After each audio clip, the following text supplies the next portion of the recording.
El 4 de febrero de 1992, el pueblo venezolano fue testigo de un por ahora, que hizo resurgir la esperanza que ese día comenzó a florecer en las entrañas de los más humildes, cuando el comandante Hugo Chávez encabezó una rebelión de militares patriotas que arriesgaron todo por recuperar la dignidad nacional. Hoy tengo el honor de presentarles a ustedes unas excelentes disertaciones realizadas por un prestigioso panel de ponentes enmarcadas en la conmemoración del 30º aniversario de esta fecha histórica denominado Foro 4 de febrero, Día de la Dignidad, llevado a cabo desde el Teatro de la Academia Militar del Ejército Bolivariano. Disertaciones que nos rememoran a este hecho histórico que partió la historia en dos. En esta parte de este programa especial conoceremos la ponencia del general en jefe Vladimir Padrino López, vicepresidente sectorial de Soberanía Política, Seguridad y Paz y ministro del Poder Popular para la Defensa. Veamos. Y bueno, fíjense, ya estamos de entrada en el febrero, en estos febreros de siempre, pues, en estos febreros rebeldes. 1 de febrero, que ya nos invita, pues, a la reflexión profunda. Hoy es el cumpleaños de nuestro general en jefe Ezequiel Zamora, una de las raíces, pues, del movimiento bolivariano. Febrero rebelde, febrero, dentro de 2 días estaremos celebrando también el aniversario, el cumpleaños de nuestro gran mariscal de Ayacucho, Antonio José de Sucre. Febrero también. Y bueno, ¿cuántas cosas pudiésemos recoger de la historia, profesor Henry Navas? ¿Cuántas cosas pudiésemos recoger de la historia febrerista de la República? Podemos recordar el 12 de febrero de 1814, la Batalla de la Victoria, que fue un acto de rebeldía de la juventud, un acto de resistencia también. Podemos recordar también el discurso de Angostura del 15 de febrero de 1819, que era un acto político, pero también un acto de rebeldía en la terquedad de Bolívar de fundar la República.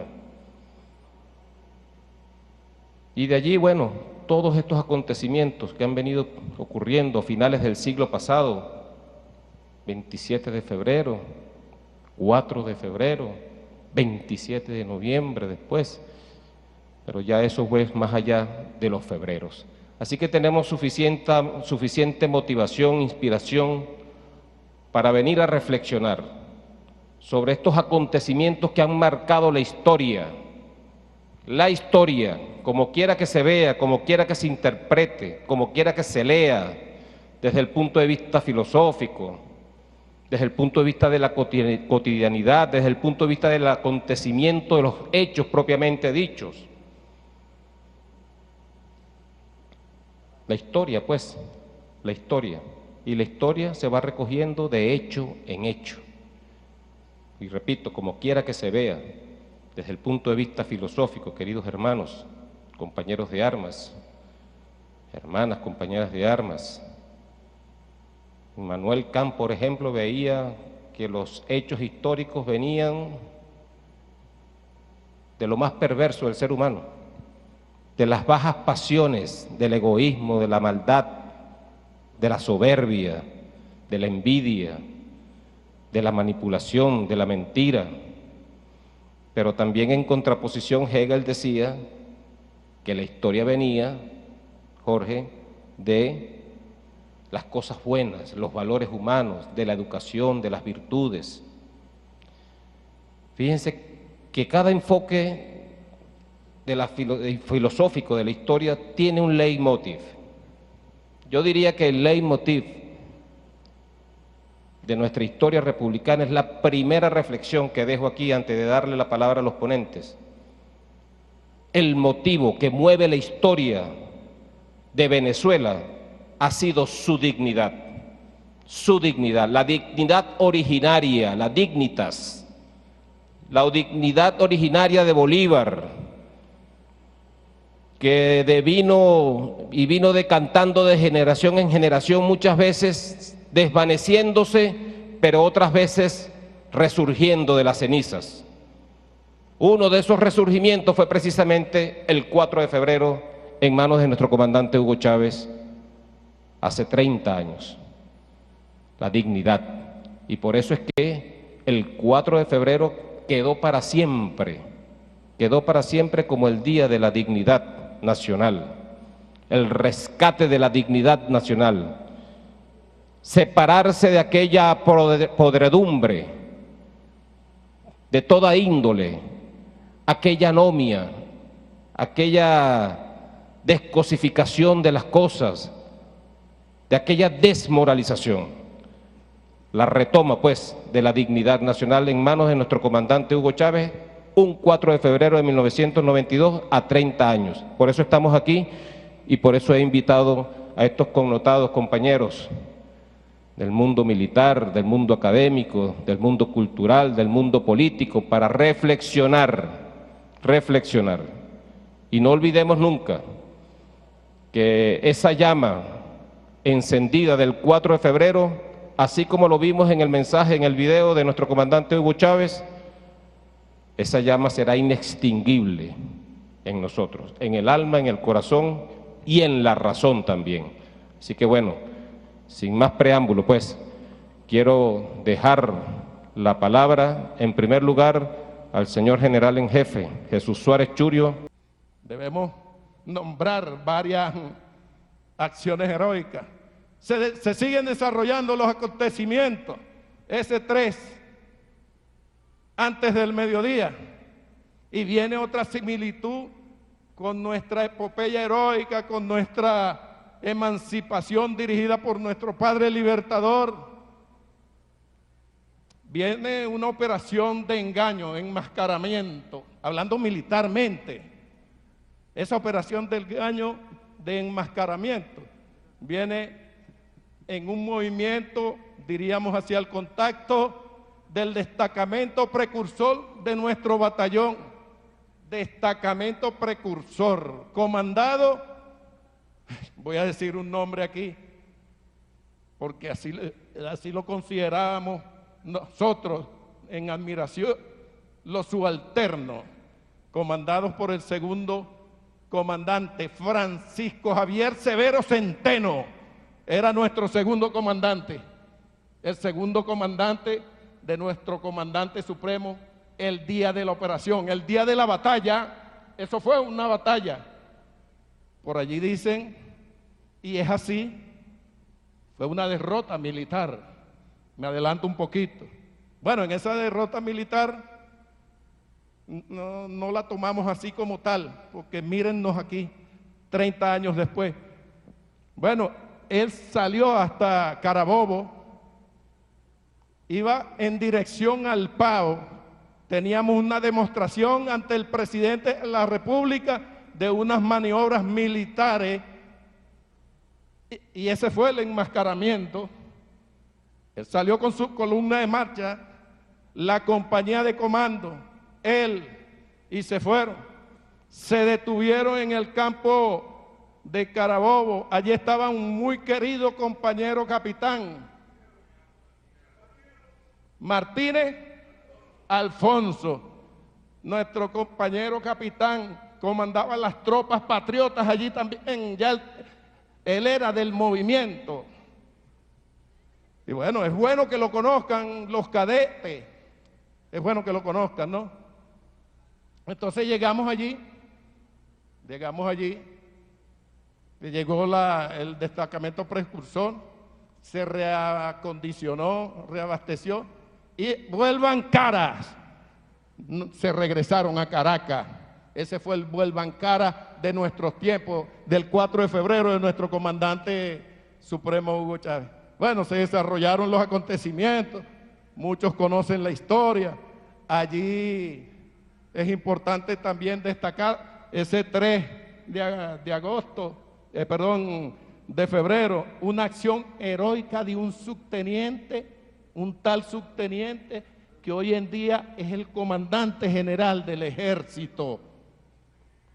subteniente que le quitó el batallón. Osorio le quitó el batallón al comandante y a todos los que estaban en el Abelardo Mérida. Se los quitó de las manos. Tomó allí. Su misión era apoyarnos con vehículos, porque no teníamos vehículos. Pero le cambió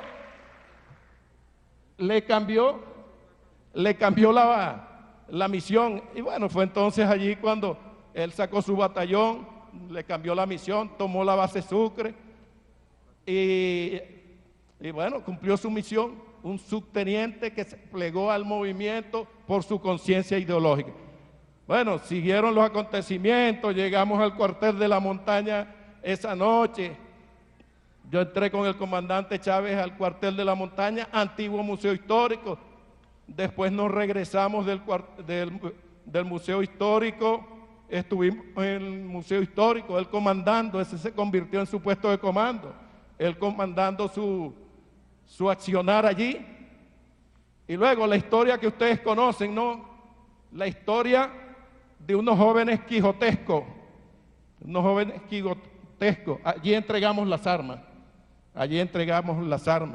dolorosamente, pero por la visión infinita de nuestro comandante supremo, entregamos las armas, vino el 4, el mediodía, la rendición, el mensaje que ustedes vieron, y bueno, para ir finalizando, fíjese, antes de finalizar hubo un parte también, participaron 4.491 combatientes. De esos 4.491 habían 51 ciudadanos ya comprobados, hombres y mujeres, camaradas, que participaron en la rebelión, 51. Y bueno, civiles, 51 ciudadanos civiles, está registrado. Participaron allí 200 y tantos oficiales, 39 suboficiales profesionales de carrera y más de 3.500 tropas alistadas. El pueblo uniformado, pues, actuaba allí.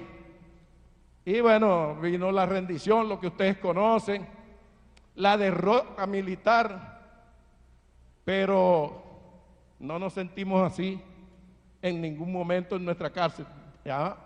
Llamábamos la cárcel de la dignidad, la cárcel de la libertad, así la llamaba. Así es que para otras entregas, bueno, esto es motivo de materia continuada en la cátedra Comandante Supremo, y para ello quiero recomendar este libro. Esto es una obra, una compilación de los 4 grandes documentos que nos dejó a su puño y letra, dice 4 pilares de una misma pluma, que nos dejó nuestro Comandante Supremo para los cadetes, para los oficiales jóvenes, para nuestra universidad. Mi querido rector, yo recomiendo que este libro sea un libro guía y de estudio, así como hay las semblanzas bolivarianas para el pensamiento bolivariano. Bueno, que se implante en nuestra universidad también el pensamiento y legado del Comandante Supremo Hugo Chávez, el libro azul.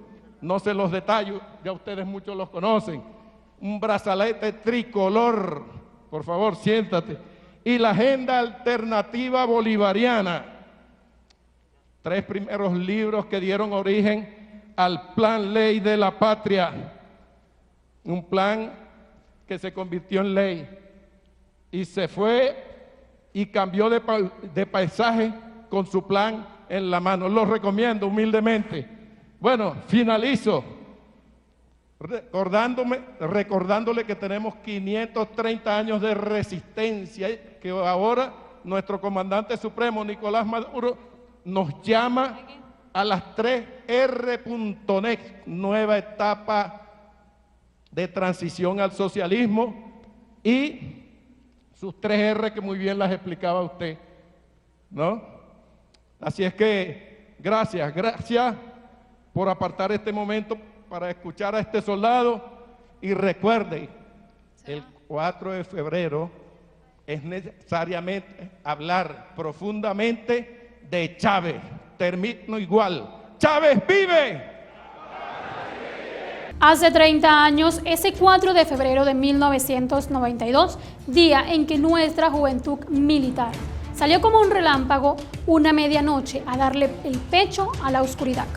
Con estas palabras, es momento de realizar una pequeña pausa en este programa especial, enmarcado en la conmemoración del 30º aniversario de esta importante fecha histórica. Pausa y volvemos. Gracias por continuar en sintonía de este programa especial, enmarcado en la conmemoración de esos 30 años del grito glorioso de nuestro comandante Hugo Chávez. Su pensamiento patriótico y revolucionario permanecerá vivo por ahora y para siempre. Esas reflexiones profundas, largas. Por eso él decía, hay tiempo y hay comido, porque eso lo decía él, mi comandante Chávez. El batallón de cadetes formado aquí en el patio Bicentenario hoy, con el arma al hombro, parado firme, un plantoncito, pero qué clase de ideas, qué clase de luces, qué clase de ideas revolucionarias se iba sembrando en la juventud de entonces. Aquí comenzó todo, pues. Yo también me siento orgulloso de haberme topado mi comandante Hugo Chávez en esta academia, de primer teniente, después capitán. Y todo lo que nos fue inspirando, lo que nos fue inyectando en las venas, todo el amor por Venezuela, todo el amor patrio.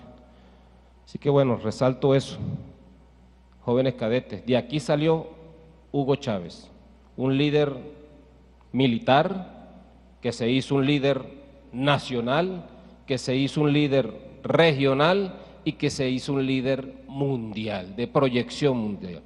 De aquí salió pues. Jóvenes cadetes, pensemos en eso, juventud militar bolivariana. Bueno, quiero darle la palabra ahora al señor ministro del Poder Popular para la Cultura, Ernesto Villegas Poljac, siempre con ideas claras, para que nos ilustre pues con su intervención. Adelante, hermano. Intento de golpe de Estado en Venezuela. El intento de la noche pasada fue una salvación milagrosa de la democracia. El intento estaba bien organizado y podía haber sido exitoso en asesinar a Carlos Andrés Pérez o hacerlo prisionero.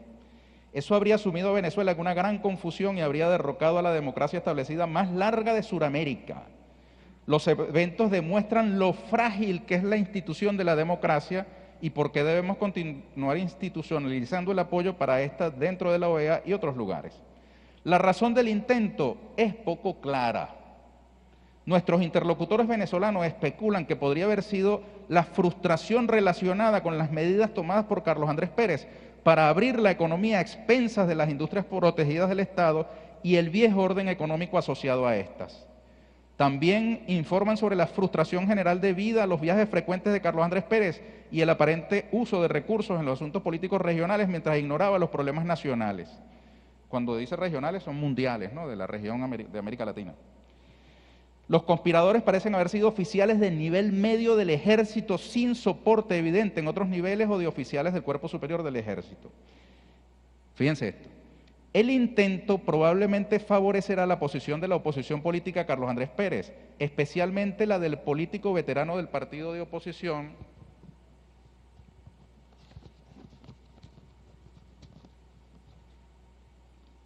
Copey, y candidato a la presidencia Rafael Caldera.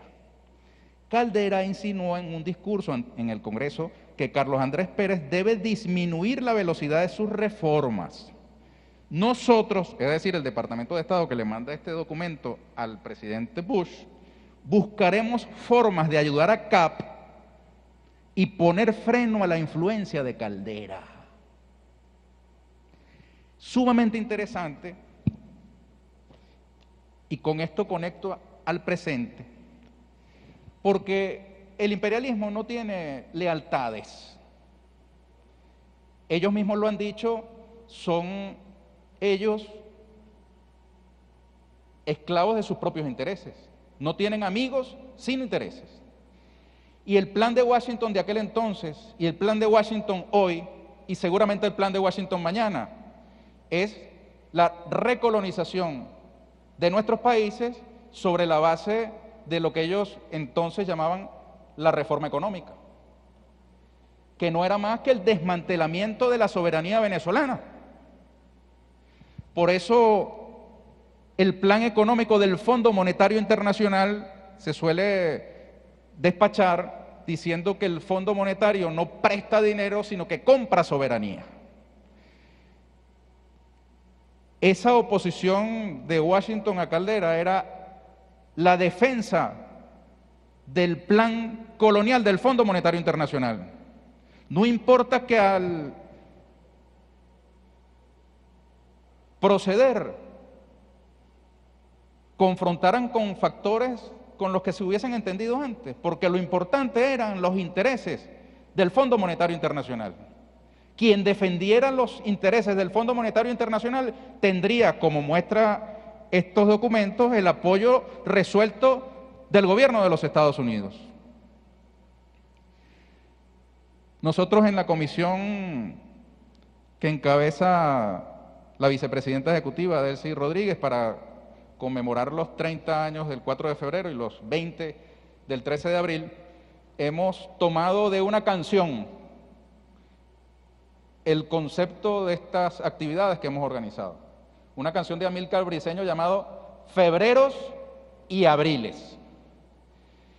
Si en el año 1992 los Estados Unidos salieron en defensa de los intereses del Fondo Monetario Internacional, entendiendo que ese movimiento militar y quienes se le sumaban abierta o indirectamente, interesada o genuinamente, como Caldera, estaban amenazando los intereses del fondo, pues en 2002 hicieron exactamente lo mismo. Salieron en defensa de los golpistas, promovieron el golpe del 11, 12 y 13 de abril en defensa de los intereses del Fondo Monetario Internacional, porque lo que se instaló en Miraflores el 11 de abril fue un directorio empresarial para retornar al estado de vasallaje previo, para liquidar a Venezuela como proyecto nacional. Y entonces hay una línea de continuidad en la conducta de los adversarios. El imperio norteamericano ha sido coherente al oponerse a la significación histórica del 4 de febrero y al imponer el 11 de abril. Por eso decimos en la comisión febreros y abriles. Si el 4 de febrero, como dice el comandante Chávez, fue la continuación del 24 de junio, no debe cabernos duda de que el 13 de abril, cuando otros jóvenes oficiales, entre ellos el hoy general en jefe, Vladimir Padrino López, confrontaron con un generalato de aquel entonces y se opusieron resueltamente a la dictadura de Carmona, pues entonces el 13 de abril fue la continuación del 4 de febrero. Un mismo continuo, un mismo concepto, una misma Fuerza Armada Nacional Bolivariana.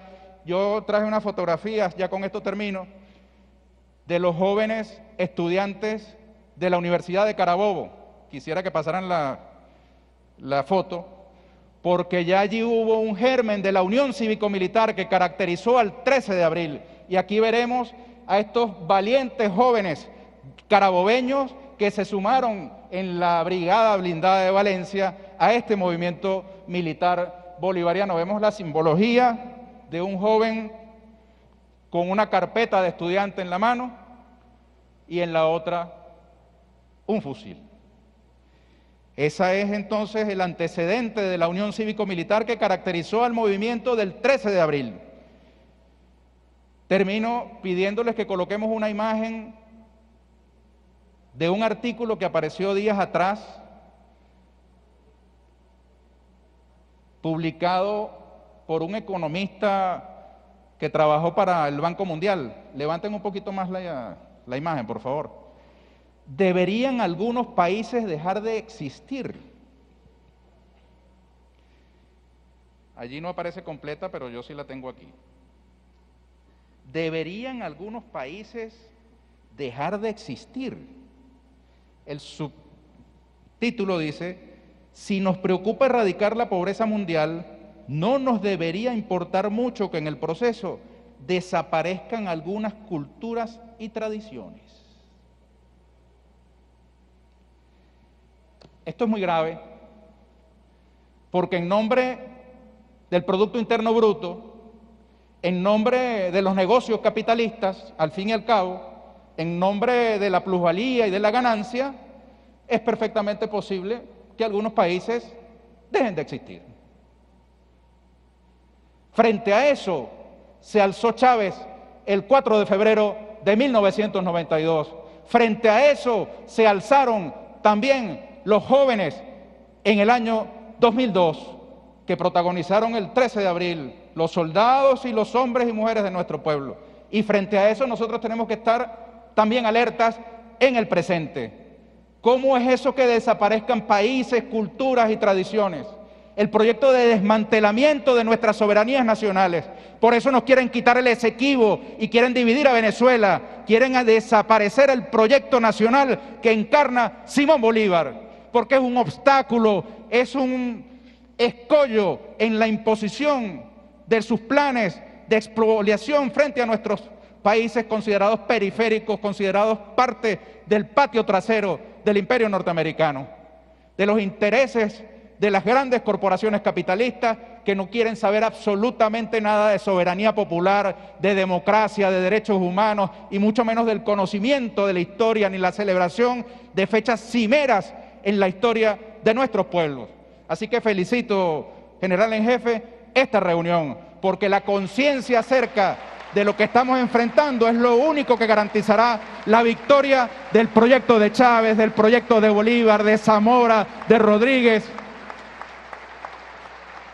Las grandes revoluciones guardan cierta analogía con las ingentes sacudidas de la naturaleza. Esto lo dice en su introducción. Sus efectos asombran, su desarrollo no se puede augurar. Ambas obedecen a una misma impulsión, a un oculto poder, a una suprema fuerza. Ambas se hacen preceder de siniestros rumores. Ambas estallan con estrépito y ambas tienen también ruidosas y peculiares manifestaciones que a veces se confunden. La una, el trueno, la otra, el rugido. Sin embargo, el contraste entre ellas suele ser tan grande que llega hasta la antítesis. 2 puntos. La tempestad abate, la revolución levanta. La una esteriliza, la otra fecunda.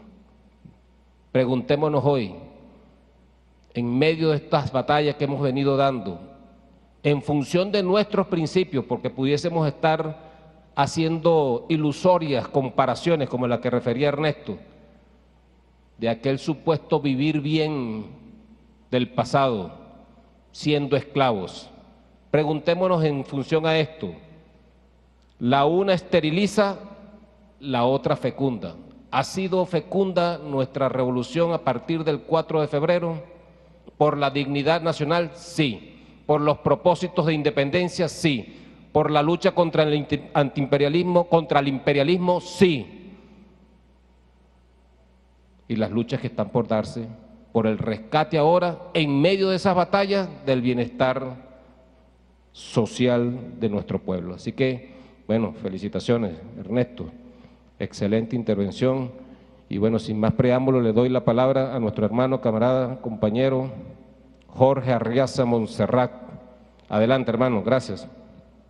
Porque nos habían dividido, porque las Fuerzas Armadas, con sus excepciones, compañeros, y de Hugo Chávez sobre todo salieron tantas excepciones, eran un ejército de ocupación de la burguesía y del imperialismo, no eran las verdaderas Fuerzas Armadas, insisto, con sus excepciones. El 4 de febrero remoralizó a Venezuela, realzó la política. Si no hubiese sido por el 4 de febrero, ese grupo Santa Lucía ese grupo Roraima, ese grupo Girajara, estaba listo para tomar el poder político. Y todavía lo están. Cuando ustedes escuchan por allí que si el señor Lorenzo Mendoza de la Polar puede ser candidato y empiezan a aparecer encuestas, son las grandes corporaciones, son las corporaciones de Estados Unidos y de Europa que tienen candidatos aquí para imponer la ley del Fondo Monetario Internacional y para robarnos nuestra soberanía. Por eso es tan importante reivindicar el 4 de febrero. ¿Y qué fue el 4 de febrero? La esperanza, un horizonte. Ustedes creen que en aquel entonces, miren, hubo el presidente Jaime Lucinchi, de Acción Democrática, que negoció la deuda externa venezolana, la renegoció, y él le anunció al país que había llegado a un buen acuerdo. Y luego resulta que él mismo tuvo que decir, bueno, no fue tan bueno, pero no fue por mí, fue por los otros. Nadie asumía su responsabilidad, nadie. Y vino Hugo Chávez con un brazalete tricolor, como el que tiene el general en jefe Chourio, y salió en televisión y en un minuto asumió la responsabilidad, le puso espacio y tiempo a aquella acción, dijo por ahora, este país debe dirigirse hacia un futuro mejor, y nos abrió el horizonte de la esperanza. Y contra ese horizonte de la esperanza es que ha luchado la burguesía venezolana, es que ha luchado el imperio estadounidense, para taparnos el horizonte. ¿O qué creen ustedes, queridos compañeros de la juventud militar, que son las sanciones, que son las medidas coercitivas unilaterales, que es el haber bloqueado al pueblo venezolano, el no habernos permitido comprar comida, medicamentos, insumos, o en el caso de la Fuerza Armada su apresto operacional, poderlo garantizar? ¿Qué es eso? Es decirnos, con la revolución bolivariana se pierde la esperanza. Así hicieron en Nicaragua.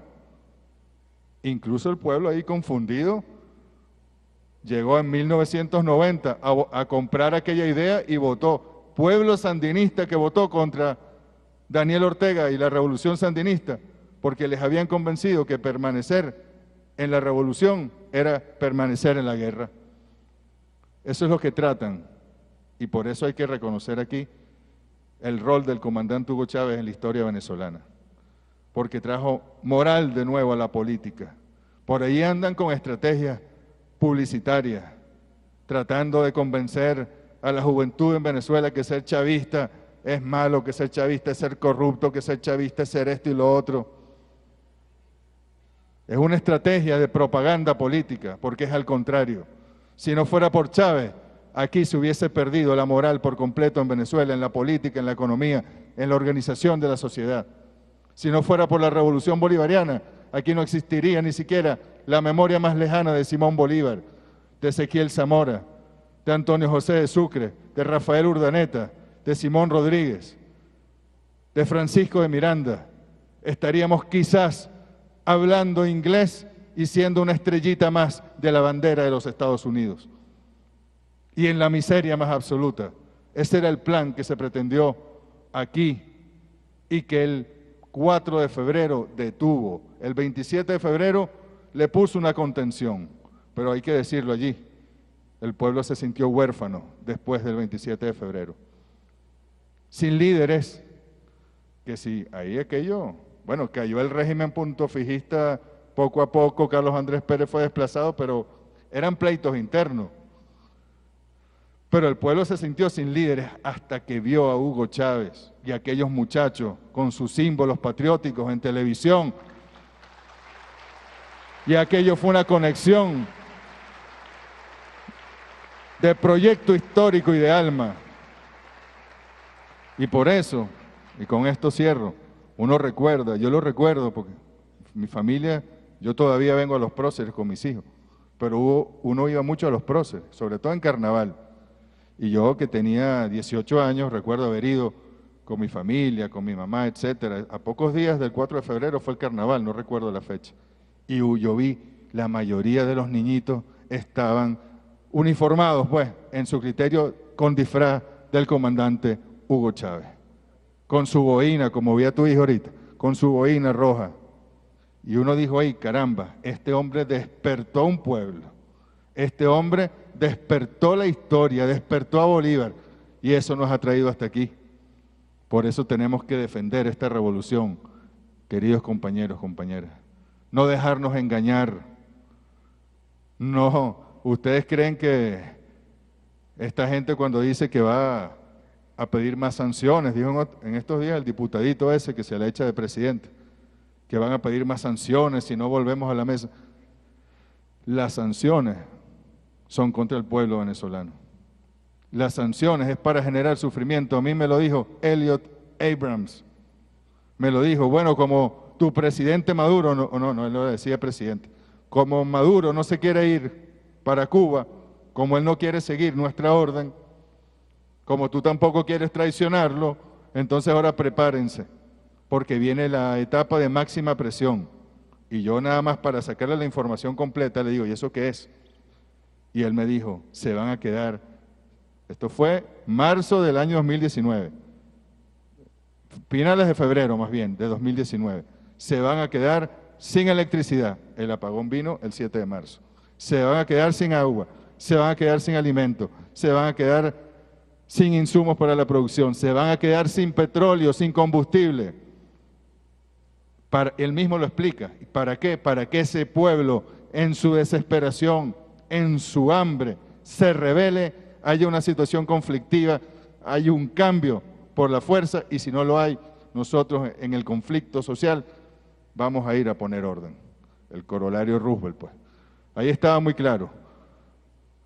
Por eso, queridos compañeros, compatriotas, queridos general en jefe, oficiales, alto mando militar, juventud militar, mucha conciencia, mucho chavismo, porque cuando uno dice chavismo, uno dice bolivarianismo, uno dice nacionalismo, latinoamericanismo, uno está diciendo también con Chávez socialismo, antiimperialismo, libertad, democracia, porque Chávez lo sintetiza todo. Una vez yo le dije a un general que comandó un desfile militar, aquellas primeras veces que decían nuestra Fuerza Armada es profundamente antiimperialista, socialista, chavista, decía, con que usted diga chavista está diciendo todo, porque Chávez fue el más bolivariano, Chávez fue el más cristiano, Chávez fue el más antiimperialista, el más socialista, y nosotros nos corresponde ser chavistas. Así que viva el 4 de febrero, Chávez vive.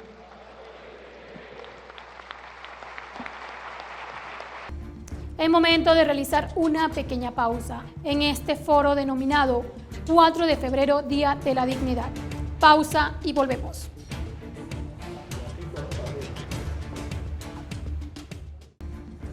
Gracias por continuar con nosotros en este programa especial enmarcado en la conmemoración de los 30 años de ese célebre por ahora de nuestro comandante Hugo Chávez. Decía Huntington que después del derrumbe de la Unión Soviética y constituyéndose un mundo unipolar, bueno, los países antes en la bipolaridad se alineaban, se hacían clientes o aliados de uno de los dos polos, pero derrumbado ese esquema por las circunstancias que ya conocemos, históricas, derrumbado ese esquema, bueno, las civilizaciones iban a jugar un papel y dentro de las civilizaciones marcado, pero como ha sido marcado a través de la historia por las religiones fundamentalmente, por las religiones. Así que ahorita estamos viendo cómo se pretende, Jorge, pasar de contrabando un modelo ideológico de democracia liberal para establecerla a nivel planetario, a nivel mundial, cuando la cultura oriental es diametralmente distinta a la cultura occidental. ¿Cómo se pretende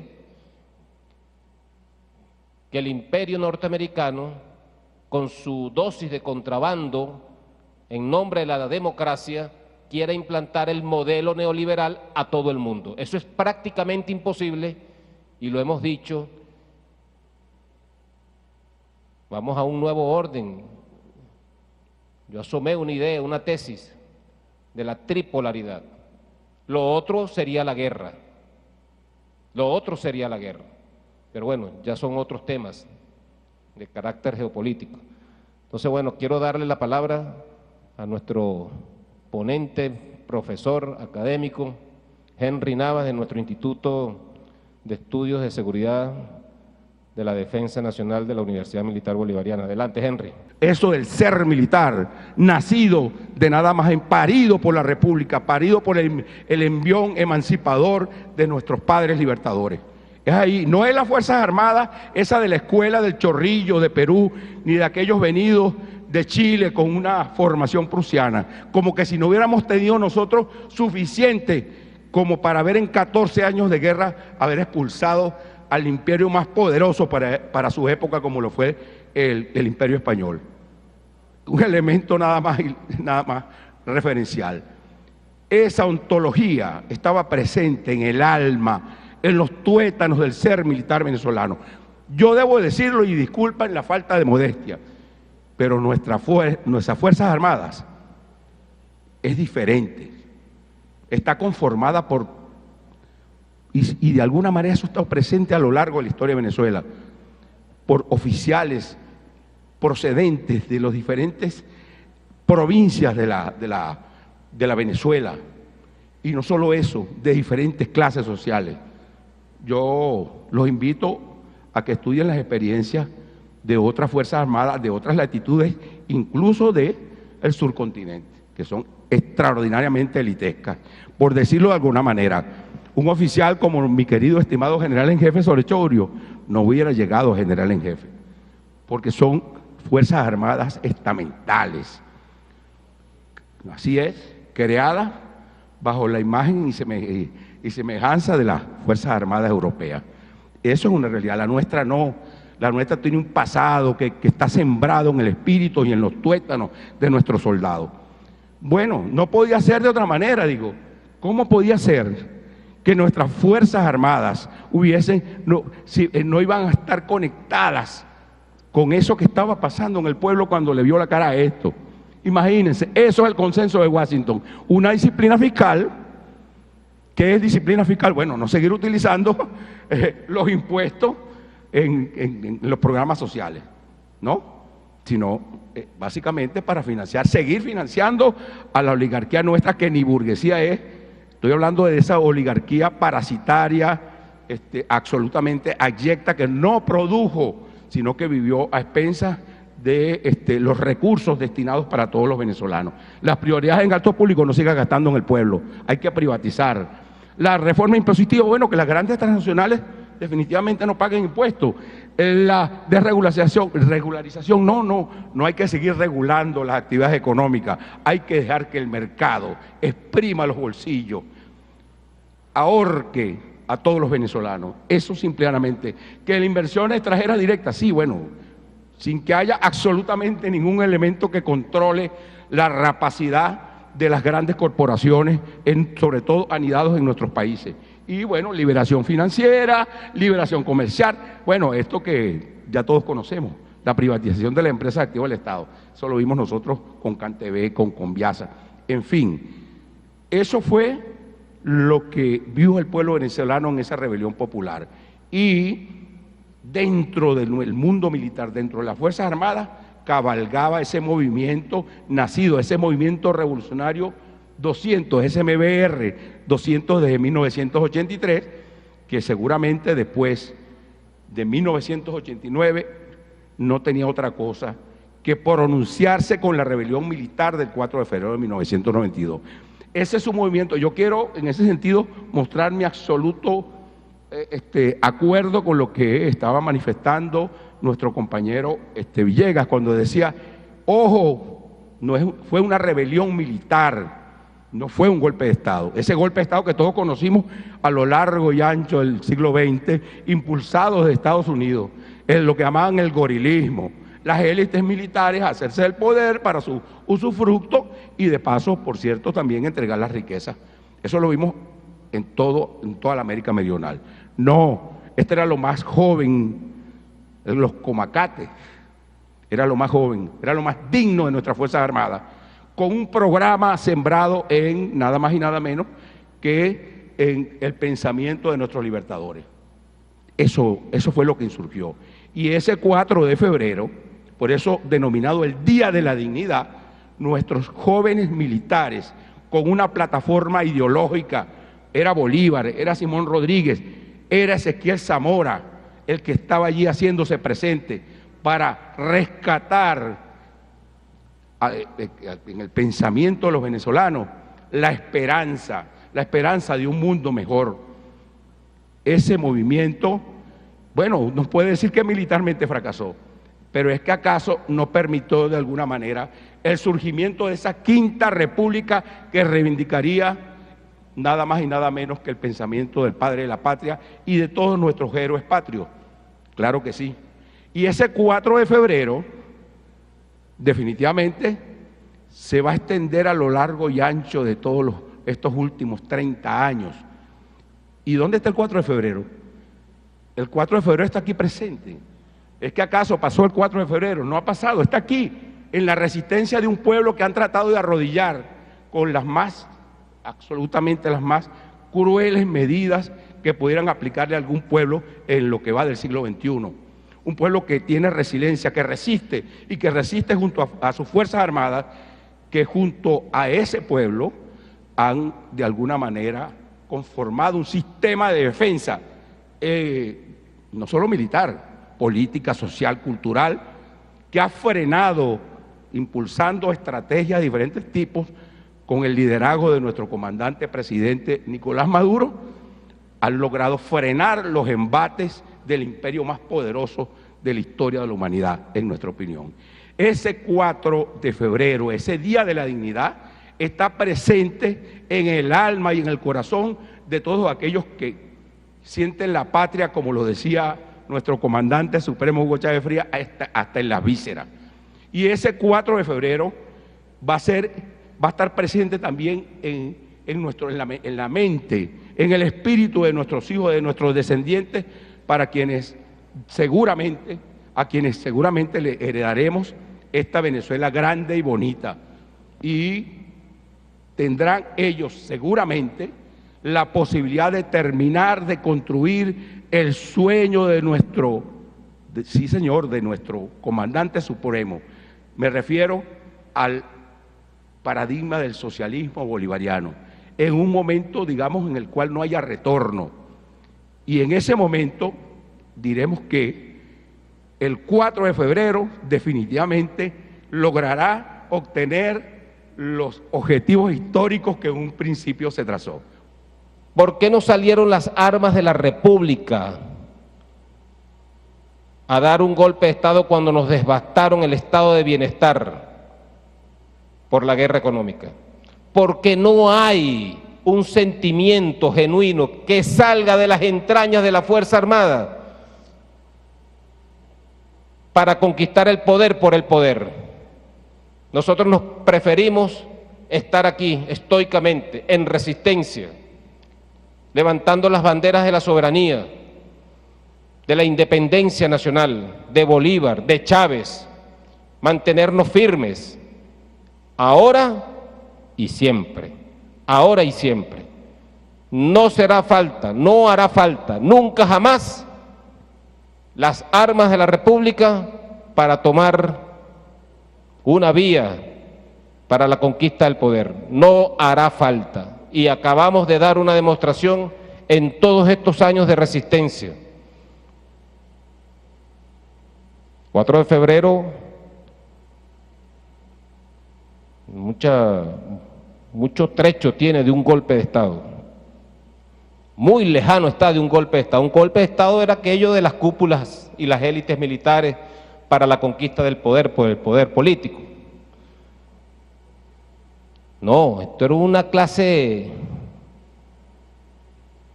de los mandos medios, la insurrección del 4 de febrero. Había una razón, había una motivación espiritual en la Fuerza Armada para levantar la voz. Y los golpes de Estado ya sabemos que en la doctrina, en medio de la doctrina de contención de los Estados Unidos, bueno, llenó y minó a Latinoamérica de dictaduras militares pro-yanquis, pro-imperialistas, haciendo, como decía Jorge, de las Fuerzas Armadas un ejército de ocupación. Eso nunca más volverá a pasar aquí. Eso nunca más volverá a pasar.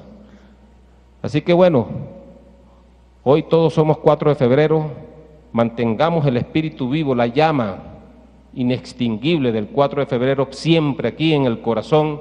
Mantengamos la idea, como decía Suárez Churio, hablar del 4 es hablar de Chávez, la idea chavista, la idea del líder, del comandante. Mantengamos esa idea viva y sigamos nuestro camino, el camino de la victoria, el camino de la dignidad, el camino de la independencia, el camino de las victorias.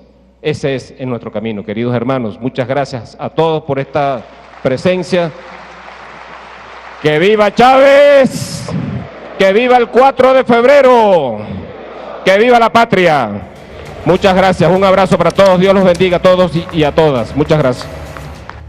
Y hemos llegado al final de este programa especial, enmarcado en la conmemoración de esos 30 años del 4 de febrero de 1992.